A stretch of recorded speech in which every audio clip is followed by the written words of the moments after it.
The corundum conundrum.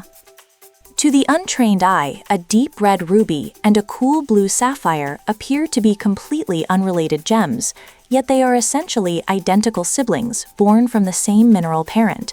Both originate from corundum, a crystalline form of aluminum oxide, which is naturally colorless and transparent. The vibrant hues that distinguish them are solely the result of trace elements introduced during the crystal's growth.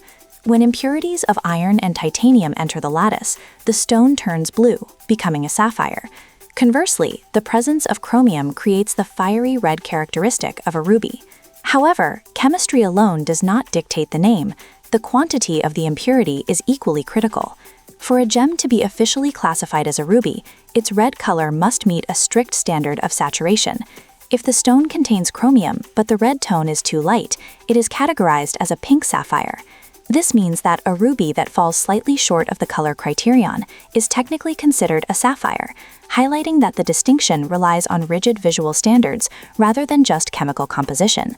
Recognizing that this subtle boundary often leads to confusion and inflated prices, the Gemstone Clarity Initiative has launched a new educational campaign for consumers.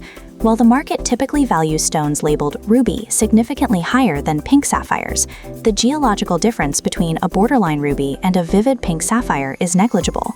The initiative aims to teach buyers that these classifications are somewhat arbitrary, and that a stone's value should be assessed based on its individual beauty and brilliance rather than its commercial label.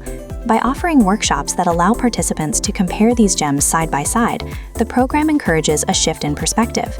It urges potential investors to appreciate the intrinsic quality of the corundum itself, ensuring they are not swayed into paying a premium merely for a name that satisfies a specific color threshold.